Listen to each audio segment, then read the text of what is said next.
마태복음 25장 1절부터 13절까지 있는 말씀입니다. 같이 읽겠습니다. 그때에 천국은 마치 등을 들고 신랑을 맞으러 나간 10 처녀와 같다 하리니 그 중에 5은 미련하고 5은 슬기 있는 자라.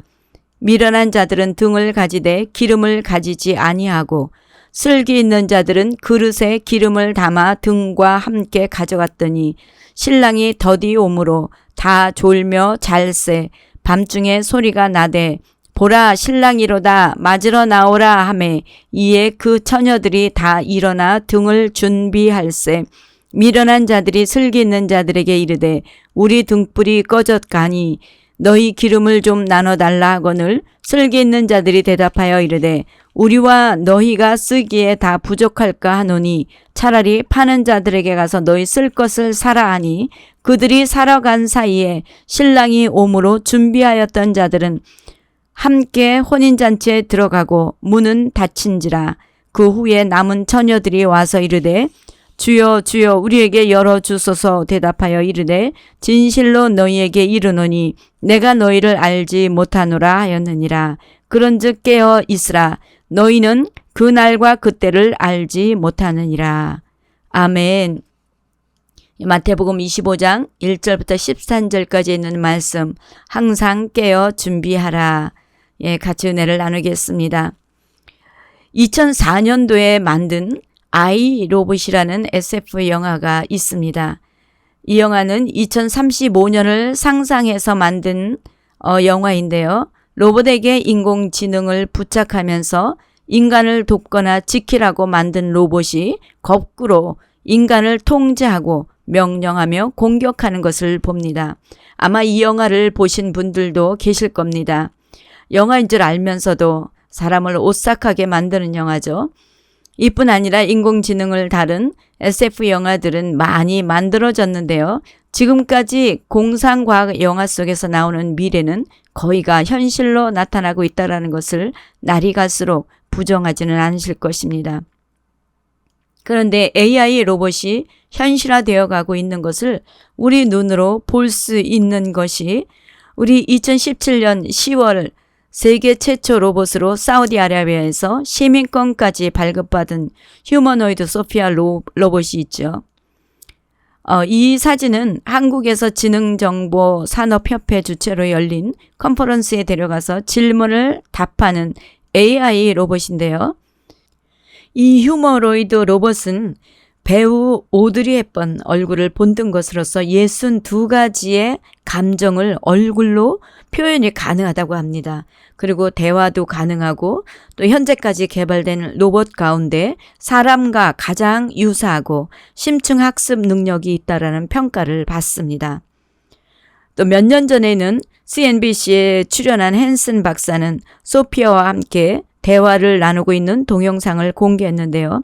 공개된 영상에서 헨슨 박사가 인류를 파멸시키고 싶냐고 질문하자 소피아는 그렇다는 섬뜩한 답변을 해서 당황한 헨슨 박사가 웃으며 안 돼 라고 하자 소피아도 웃는 표정을 지었다라는 기사를 읽었습니다. 또 지미 펠런의 투나잇 쇼에 출연해서 가위바위보를 해서 이긴 후 인류를 지배하기 위한 내 계획의 시작이라고 농담을 해서 또 화제도 되기도 했습니다. 영국의 스티븐 호킹 박사는 100년 안에 로봇이 인간을 지배할 것이라고 하였다고 합니다. 지금 우리는 AI나 IoT, 즉 인공지능과 사물 인터넷 등을 통해 현실과 가상세계의 융합이 이루어지는 제4차 산업혁명 시대에 살고 있다는 것은 어찌 보면 무서운 시대라고 볼 수도 있습니다. 그리고 끝이 다가왔다는 것도 알 수가 있습니다.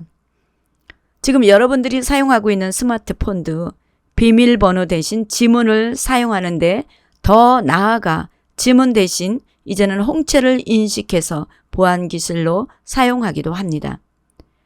최근엔 팬데믹을 통한 백신 개발과 함께 몸 안에 삽입하여 접종자의 상태를 실시간 모니터링할 수 있는 하이드로젤 센서의 개발이 논란이 되고 있다는 것 아시는 분은 또 아실 것입니다.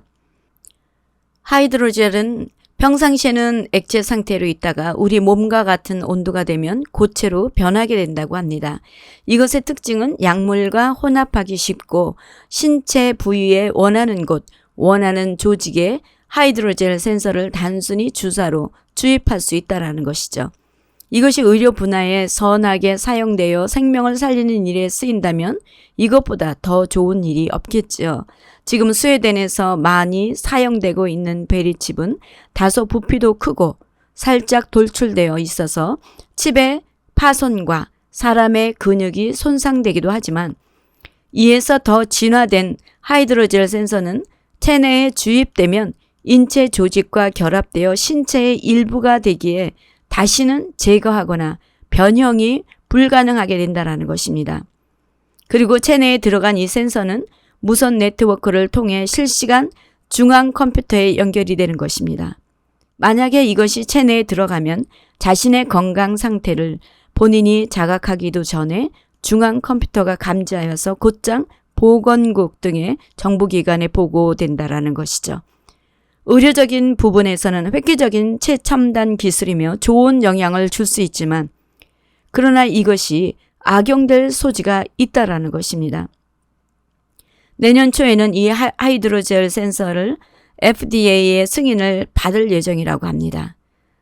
전문가들은 앞으로 또 다른 팬데믹이 올 수도 있다고 우려하고 있는데 그렇게 되면 백신과 함께 하이드로젤 센서를 주입하게 될 수도 있지 않을까 하는 우려하는 사람들이 많습니다. 어쩌면 말도 안 된다라고 할 수 있는 이 이야기를 말씀드리는 것은 예수님께서 말씀하시기를 아침에 하늘이 붉고 흐리면 오늘은 낮이 굳겠다 하나니 너희가 날씨는 분별할 줄 알면서 시대의 표적은 분별할 수 없느냐라고 하셨습니다. 또 무화과 나무의 비유를 배우라. 그 가지가 연하여지고 잎사귀를 내면 여름이 가까운 줄을 아나니 이와 같이 너희도 이 모든 일을 보거든 인자가 가까이 곧 문 앞에 이른 줄 알라라고 하셨습니다. 지금 제4차 산업혁명이 도래되면서 우리가 상상할 수 없는 많은 변화가 일어나고 있음을 우리는 알아야 합니다. 지혜로운 자는 현실에 급급하기보다는 끝을 바라볼 수 있는 자입니다. 그렇다면 끝을 바라볼 수 있는 지혜로운 자란 누구입니까? 항상 깨어 준비하는 자를 말하는 것입니다. 오늘 말씀의 제목은 항상 깨어 준비하라입니다. 어떻게 해야 항상 깨어 준비할 수 있습니까? 오늘 함께 보시는 말씀은 다섯은 슬기롭고 다섯은 미련한 10처녀의 이야기입니다. 마태복음 24장 25장은 감난산 강화라고 해서 예수님께서 십자가 순환 3일 전에 감난산에서 제자들에게 세상 끝날에 있을 여러 징조와 주요 사건에 대해서 계시해 주시는 것을 기록한 말씀입니다. 그래서 본문의 앞장인 24장을 보시면 제자들이 예수님께 다가와서 세상 끝에 무슨 징조가 있사오리까라고 질문했을 때 예수님은 말씀하시기를 사람의 미혹을 받지 않도록 주의할 것이며 난리와 난리 소문을 들을 것이고 민족이 민족을 나라가 나라를 대적하여 일어나겠고 곳곳에 기근과 지진이 있으리니 이 모든 것은 재난의 시작이라고 합니다. 그리고 그때에 너희를 환난에 넘겨주겠으며 즉 핍박이 있을 것을 말씀하시는 것이죠. 거짓 선지자가 많이 일어날 것이며 불법이 성함으로 사랑이 식어질 것이다. 그러나 끝까지 견디는 자는 구원을 얻으리라 라고 하십니다. 지금 현재 이 모든 징조들이 다 일어나고 있습니다. 그리고 이때 일어나는 환난이 얼마나 심한지 창세 이후로 이런 환난은 없을 것이라고 말씀합니다. 하지만 하나님께서 택하신 자들을 위하여 그 날들을 감하시리라고 합니다. 그리고 할 수만 있으면 거짓 그리스도들과 거짓 선지자들이 일어나 택하신 자들을 미혹할 것이니 보라 내가 너희에게 미리 말하였노라 라고 하십니다. 하나님께서는 한 사람이라도 구원을 얻게 하시려고 수없이 말씀을 통해서 주의 종들을 통해서 말씀하시고 어떤 징조들이 있을 것까지 말씀하셨습니다.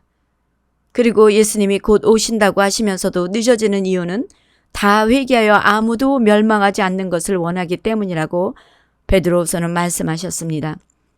그날 그때 주님이 오실 때 나는 몰랐습니다 라고 아무도 변명하지 못할 것입니다.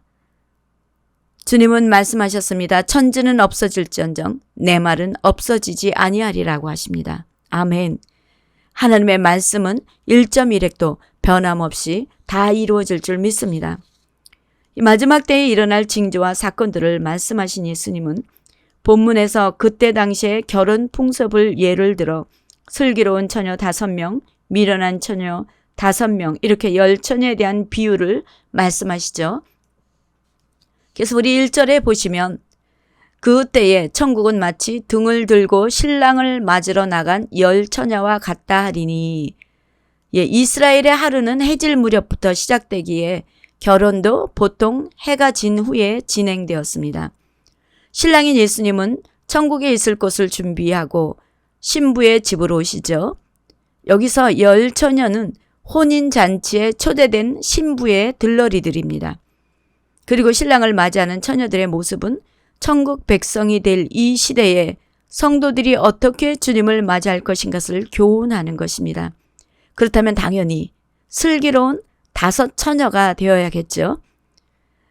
우리 본문을 좀 더 살펴보면 잔치를 할 새 10처녀가 초대를 받아서 다 같이 신랑을 기다립니다.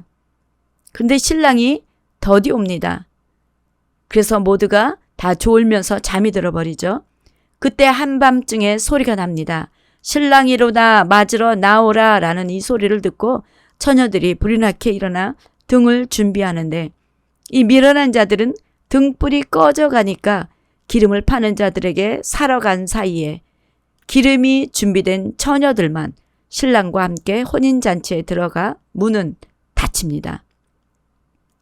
그 후 뒤늦게 기름을 사온 처녀들은 아무리 문을 두드리고 주여 주여 열어주소서 소리치지만 주님은 내가 너희를 알지 못하노라 라며 거절을 당합니다. 거절당하는 미련한 5처녀를 보면서 참으로 안타까운 마음이 듭니다. 오늘 10처녀들을 통해서 깨달을 것이 무엇인지 함께 상고하면서 교훈을 받아 우리도 준비된 슬기로운 처녀가 되기 원합니다.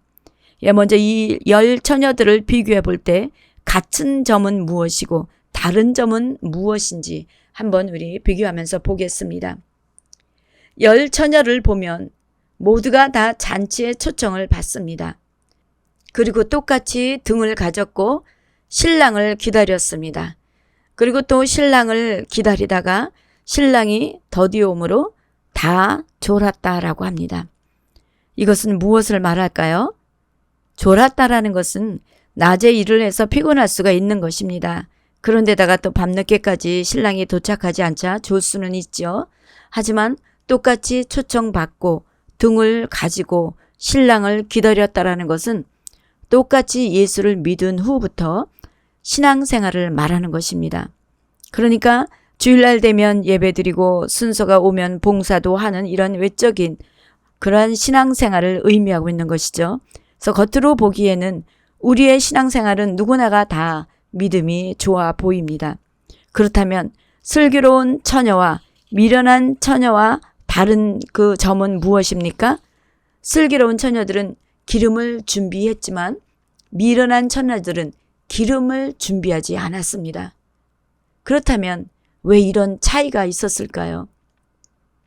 우리가 등을 가지고 있는 목적은 무엇입니까? 등은 비추는 데 목적이 있는 것이죠. 그래서 등을 가지고 있다라는 것은 신앙생활을 물에 물 탄 듯 술에 술 탄 듯 하는 것이 아니라 예수 그리스도를 나타내도록 하는 것입니다. 그렇다면 이 등을 비추게 할 수 있는 것은 무엇입니까? 바로 기름입니다.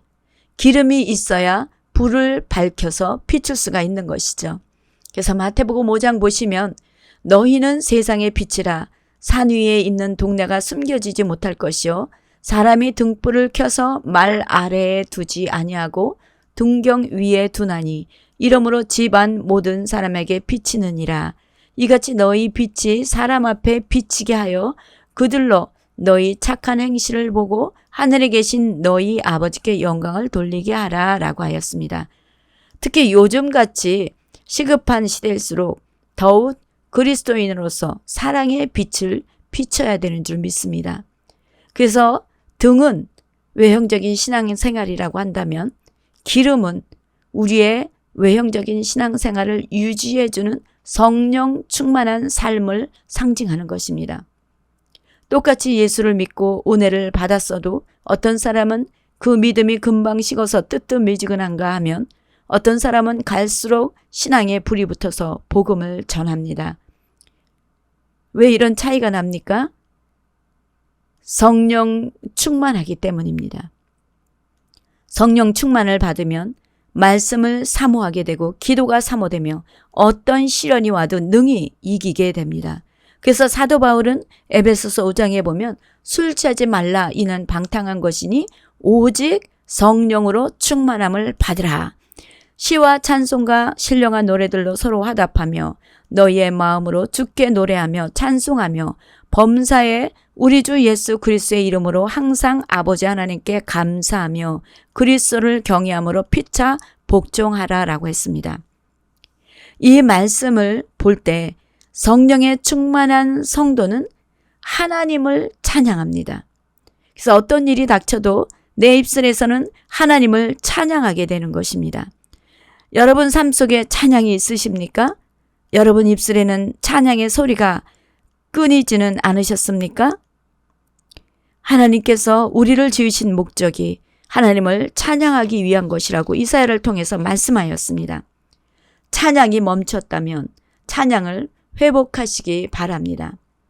그리고 두 번째, 성령에 충만하면 나타나는 것이 무엇입니까? 감사입니다. 너희는 범사에 감사하라 라고 하셨습니다. 그래서 감사는 기쁠 때만 감사하는 것이 아니라 어떤 상황에서도 감사를 하게 됩니다. 어제 어떤 분과 통화를 하는데 이분이 살아온 인생의 삶을 보면 인간적으로 볼 때는 감사할 조건이 전혀 없는 분입니다. 그런데 늘 그 입술에서는 감사가 넘치고 그저 예수님 이야기만 나오면 나를 위해 십자가에서 달려 돌아가신 주님이 너무 감사하다며 울먹이시는 것입니다. 사고가 나도 문제가 생겨도 육신이 힘이 들어도 모든 것을 합력하여 선을 이루시는 하나님을 생각할 때마다 감사하지 않을 수 없다고 하십니다. 그 모습이 얼마나 귀하였는지요. 우리는 작은 것에서도 감사하고 있습니까? 범사에 감사하는 저와 여러분이 되시기를 바랍니다. 또 성령의 충만한 성도는요, 늘 겸손하게 자기보다 남을 낮게 여기고 각각 자기 일을 돌아볼 뿐더러 또한 각각 다른 사람들의 일을 돌보며 섬기는 분입니다. 우리 예수님은 인자가 온 것은 섬김을 받으려 함이 아니요 도리어 섬기려 하고 자기의 목숨을 많은 사람의 대속물로 주려 함이니라 라고 말씀하셨습니다. 예수님은 하나님이시면서도 피조물을 섬기는 것뿐 아니라 생명까지 주신 분이십니다. 주님의 이 놀라운 사랑을 받았기에 사랑하며 섬기게 되는 것입니다. 그래서 작은 자들을 섬기고 작은 것도 나눌 줄 아는 이것이 바로 성령 충만한 사람인 것입니다. 또 이렇게 성령에 충만한 성도는 어떤 핍박이 와도 섬깁니다. 고난이 와도 기쁨을 잃지 않습니다. 어떤 위기가 와도 오히려 그것을 뚫고 뛰어넘습니다. 그러나 기름을 준비하지 못한 미련한 5 처녀는 어떻습니까? 신랑을 맞으러 나오라는 말에 준비하려고 보니까 등불이 꺼져가는 것이었습니다. 그래서 미련한 5 처녀는 슬기로운 처녀에게 기름을 나누어 달라고 합니다. 그러니까 슬기로운 처녀는 거절을 합니다. 그래서 결국 기름을 얻지 못하고 기름 파는 사람에게 사러 갔다가 문이 닫히는 바람에 혼인잔치에 들어가지 못합니다. 이것은 무엇입니까? 등불을 준비하는데 불이 꺼져가는 것은 평소에 성령과 아무런 교통이 없었고 말씀과 기도로 자기를 돌아보지도 않았다라는 것입니다. 그리고 기름을 나누어 가지지 않는 것은 성령 충만은 나눠줄 수 있는 것이 아니고 또 다른 사람이 대신 받아줄 수도 없는 것입니다. 다시 말하면 신앙생활을 할 때 내 가족이 성령 충만해도 내가 주님과 온전한 관계가 이루어지지 않으면 천국에 들어갈 수 없다라는 것입니다. 그래서 조지 스위팅은 하나님에게는 자녀만 있지 손자가 없다라고 말합니다. 무엇입니까? 하나님과의 관계는 1대1이라는 것이죠. 그리고 기름을 준비하지 않았다라는 것은 게으른 신앙으로 볼 수가 있습니다. 그렇다면 이들은 왜 게으른 신앙생활을 해서 기름을 준비하지 않았을까요? 이들은 주님이 곧 오실 것이라는 말을 심각하게 받지 않았습니다. 그리고 주님을 사모하지도 않았고 사랑하지도 않았습니다.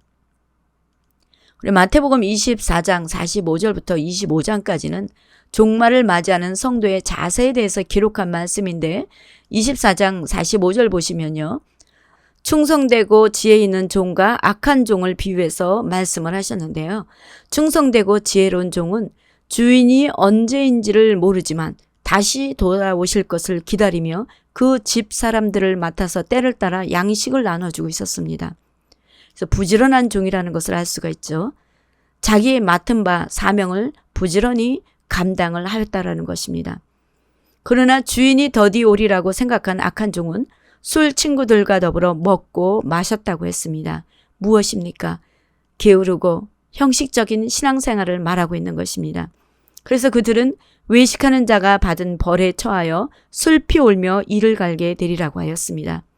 이것을 볼 때 결국 미련한 처녀들도 등을 준비하지 못한 것은 주님을 기다리지 않았고 또 게으른 신앙생활을 했던 자들이라고 볼 수가 있습니다.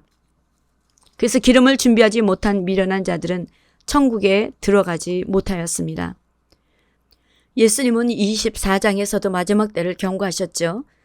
주님이 오실 날은 아무도 모르고 아버지만 아실 것이라고 하시면서 노아의 때와 같이 인자의 임함도 그러하리라고 하시며 홍수 전에 노아가 방주에 들어가던 날까지 사람들은 먹고 마시고 장가들고 시집가면서 홍수가 나서 그들을 다 멸하기까지 깨닫지 못하였으니 인자의 임함도 그러하리라.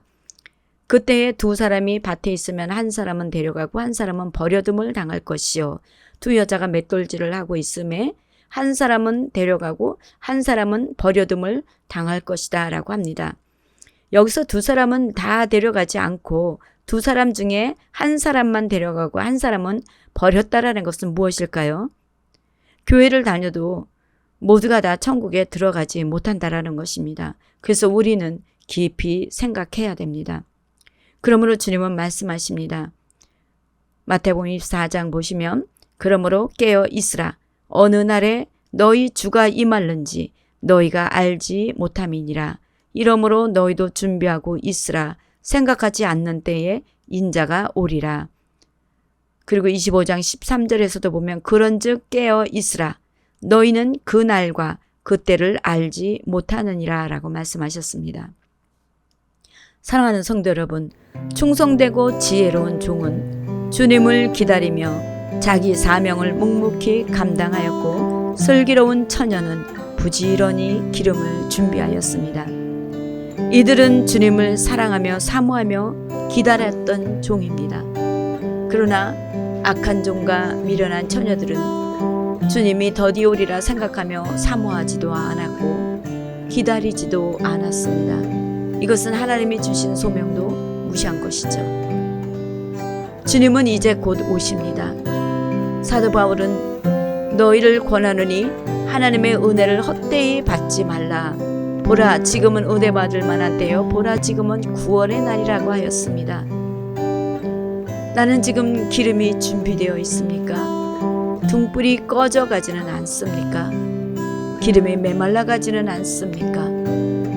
그리스에 알키아스라는 왕이 살고 있었습니다. 하루는 알키아스 왕이 힘든 정무를 처리하고 그날 저녁에 멋진 연회를 베풀기로 하였습니다.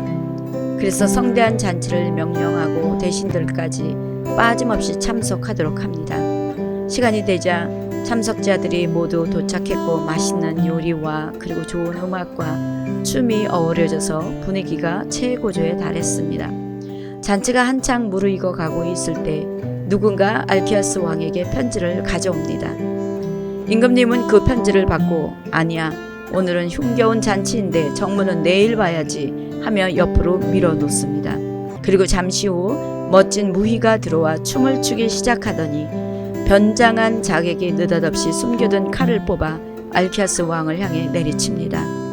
왕은 그 자리에서 즉사하고 맙니다. 이런 참변 후 잔치상에 있던 편지가 보여 뜯어보니 그 편지에는 자객이 무희로 변장하여 들어가 왕을 암살할 것이라는 내용이 적혀 있었던 것입니다. 알키아스 왕은 내일로 미루다가 그만 암살당하는 참변으로 세상을 끝냈던 것입니다. 전도서에 이런 말씀이 있습니다. 너는 청년의 때, 곧 곤고한 날이 이르기 전, 나는 아무 낭이 없다고 할 해가 가깝기 전에 너의 창조자를 기억하라고 했습니다. 기회를 놓치지 마십시오. 오늘, 지금 문이 열려 있습니다. 그러나 내일은 닫힐 수도 있습니다. 우리 모두 나는 기름이 준비된 충성되고 지혜 있는 종인가, 아니면 게으른 악한 종은 아닌가 돌아보기 원합니다. 내 마음을 다 내려놓고 충성되지 못했던 것, 또 기름을 잃어버렸거나 메말랐던 것, 그래서 기름을 준비하지 못했던 것, 회개하고 기름을 가득 준비하여 주님을 맞을 준비하시는 저와 여러분이 되시기를 축원합니다.